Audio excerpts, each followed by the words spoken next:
Eu já disse algumas vezes a partir deste púlpito que nós entendemos que o estudo expositivo da Escritura, nós estudarmos a palavra verso a verso, numa sequência, ele é a melhor forma, nós cremos, de estudar a palavra. Mas também disse que nós podemos tratar de temas e que, desde que estejam firmados na Escritura, nós podemos abordá-los. E hoje eu queria tratar de algo que esta semana me incomodou. Eu havia programado de dar sequência no estudo do Evangelho de João, mas por duas vezes, em dois encontros diferentes, eu acabei pecando contra o Senhor e aquilo me entristeceu bastante. Eu não gosto de pensar e de lembrar disso. Eu quero deixar claro, e eu coloquei aqui, que o que eu vou tratar é para mim. Não se trata de nenhum tipo de recado. Mas, como é palavra de Deus e tratou comigo, eu espero que trate com você se você incorre nesse pecado.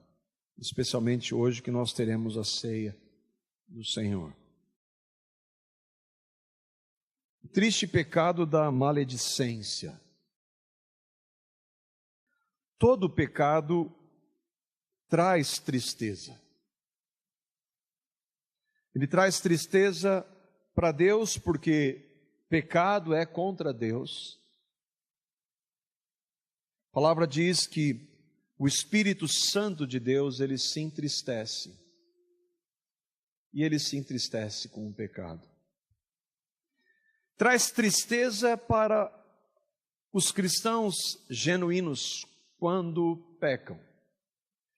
Quando ouviram do Espírito Santo para que não pecassem, ouviram a direção do Espírito, o alerta do Espírito, mas ainda assim desobedeceram o Espírito.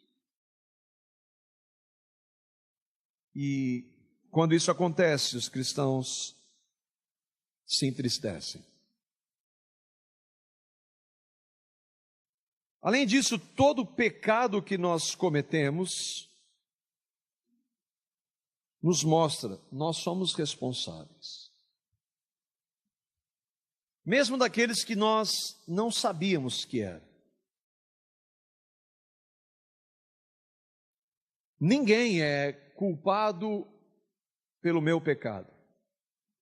Eu sou culpado.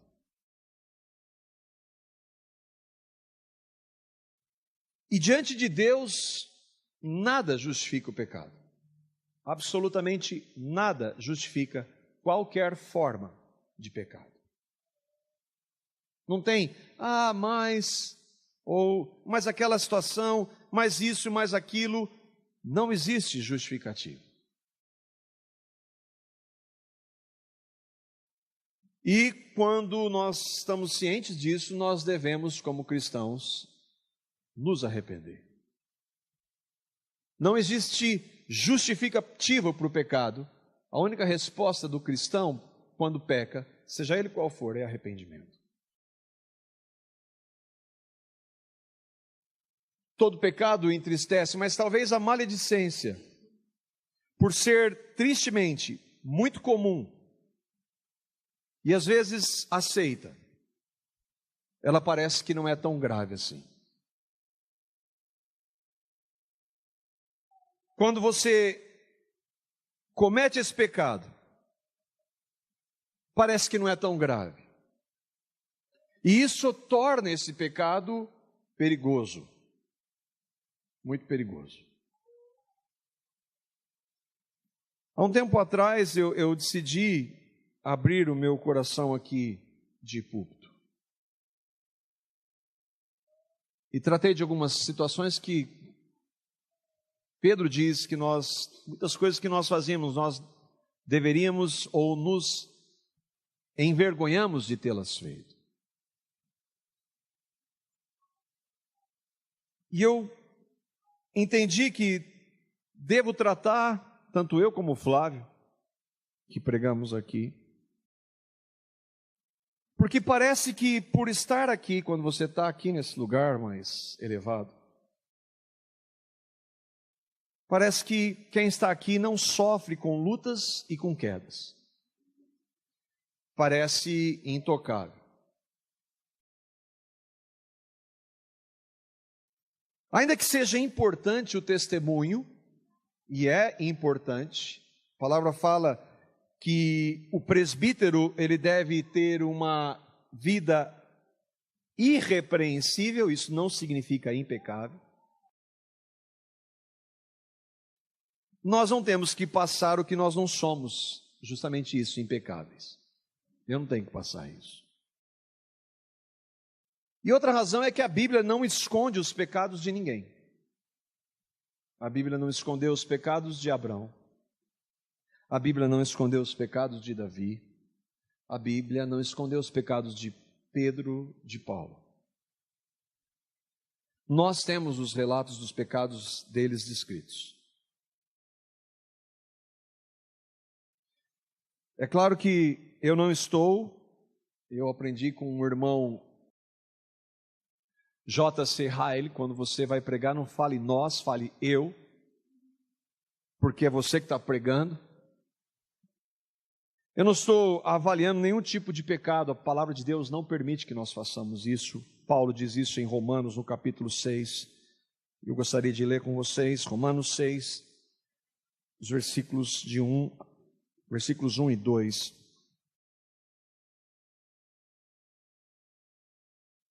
Paulo é muito claro aqui, nós não estou avaliando nenhuma forma de pecado. Que diremos, pois? Permaneceremos no pecado para que a graça abunde? De modo nenhum. Nós que estamos mortos para o pecado, como viveremos ainda nele? Paulo está sendo taxativo aqui. Nós que cremos em Cristo, cremos na graça, vamos permanecer? Ele fala em hipótese alguma. O permanecer significa, já que eu estou na graça, eu vou continuar fazendo as mesmas coisas. E Paulo diz, de jeito nenhum. Cristo morreu por pecadores. A razão de Cristo ter vindo, motivado pelo amor de Deus e na ação da graça de Deus, ele veio por causa de pecadores. E nós que morremos, Paulo diz aqui, morremos para o quê? Para o pecado. Como então dizer que eu posso permanecer no pecado? Então dizer que pecar, seja o pecado que for, não tem importância, é uma distorção da graça de Deus. Não, eu estou na graça, não tem problema eu cometer esse ou aquele pecado. Com isso e diante do tema, eu me arrependi e tive que confessar o meu pecado. O tema é o triste pecado da maledicência. O que é a maledicência? Maledicência, o próprio nome diz, é falar mal, é maldizer. O irmão A.W. Pink ajuda-nos com uma definição um pouco mais completa. Maledicência é o hábito de difamar os outros pelas costas. Algo tão comum que é quase considerado normal. É contar aos outros os defeitos dos irmãos ou as falhas das irmãs, ou levar adiante notícias negativas que ficamos sabendo. Maledicência é uma ação ou um hábito de falar mal dos outros, de difamar, de caluniar, detratar, detrair, causar ou criar má fama a respeito de outra pessoa. Não é você dizer a verdade, não é você dizer o que pensa, não é você dizer o que sente para a pessoa, mas é fazer isso quando ela não está. Ainda que eu tenha dito isso na cara dela, porque comigo é assim, eu falo na cara. E às vezes misericórdia, me vanglorio disso. Eu, Marco. Eu não tenho direito de, por ter dito para a pessoa, eu não tenho direito de agora falar para os outros. Não importa se a pessoa é um inimigo, se é a minha sogra, não que eu faça isso, minha querida sogra. É um vizinho, se bem que eu lembrei agora aqui, às vezes eu faço. Um vizinho, alguém que eu não conheço, um amigo, um familiar ou um irmão em Cristo. Não importa qual pessoa é, que nível, que grau de relacionamento eu tenho. E diante disso eu queria refletir com vocês alguns pontos. Preparando o estudo, algumas vezes eu clamei misericórdia ao Senhor. O primeiro ponto é que maledicência é pecado e nunca se justifica. Nunca é justificável. Mas é um pecadinho, né? Maledicência é um pecadinho. Você acha que pedofilia é um pecadinho? Não, não acho. Você acha que adoradores, aqueles que adoram imagens e se prostram diante de imagens para adorá-las, isso não é um pecado pequeno? Você acha que a ideia, por exemplo, a proposta dos transgêneros, de que crianças não nascem nem meninos nem meninas, isso não é pecadinho? Homossexualismo não é um pecadinho. A corrupção, que está hoje é talvez o que nós mais falemos, não é um pecadinho, né? As consequências para elas, para a corrupção, nós nem conseguimos medir. E o enriquecimento ilícito também não é. Nada disso é pecadinho, são pecados sérios. Será que a gente pode fazer essa distinção? Mas a gente faz. Onde está essa lista? 1 Coríntios capítulo 6, versículo 10. Paulo está dizendo: não erreis, nem os devassos, como os pedófilos, nem os idólatras, os que adoram imagens, nem os adúlteros, imoralidade sexual, nem os efeminados, homossexuais, nem os sodomitas que praticam atos sexuais ou ações contrárias à palavra de Deus, nem os ladrões, nem os avarentos, nem os bêbados, todos esses são pecados, nem os maldizentes, nem os maledicentes, nem os roubadores herdarão o reino de Deus.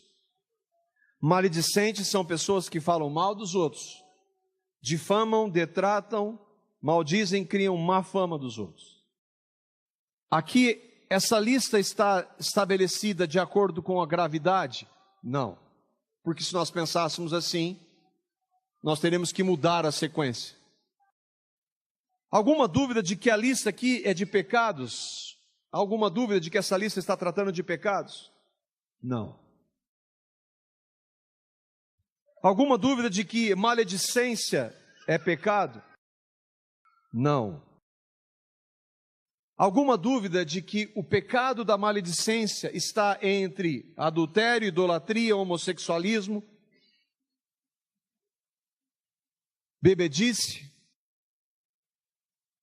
Não. É o que o texto está dizendo. Mas aí o Marcos Salles vai se justificar, ele vai dizer assim: você não sabe o que fizeram comigo. Você não tem ideia do que fizeram comigo. Para eu justificar a minha maledicência. Você não sabe o que o irmão disse de você? Não sabe o que ele disse de mim? O que o meu irmão em Cristo falou de mim? Ou o que a minha esposa? Ou da traição? Não sabe como eles me traíram? Você não sabe que o meu nome foi maculado? Você não sabe que a minha reputação foi manchada. A sua reputação. A sua reputação, Marcos Salles.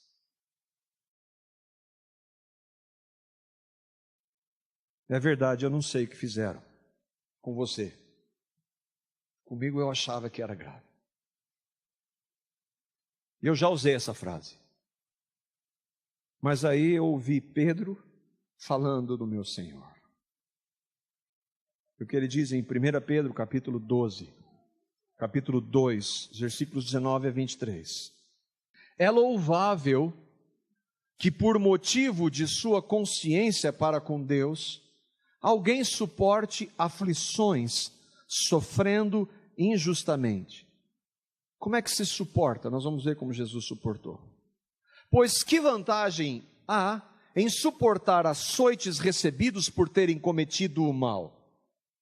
Mas, se vocês suportam o sofrimento por terem feito o bem, isso é louvável diante de Deus. Para isso vocês foram chamados. Pois também Cristo sofreu no lugar de vocês, deixando-lhes exemplo, para que sigam os seus passos. Ele não cometeu pecado algum, e nenhum engano foi encontrado onde? Em sua boca. Quando insultado, não revidava. Quando sofria, não fazia ameaças, mas entregava-se àquele que julga com justiça.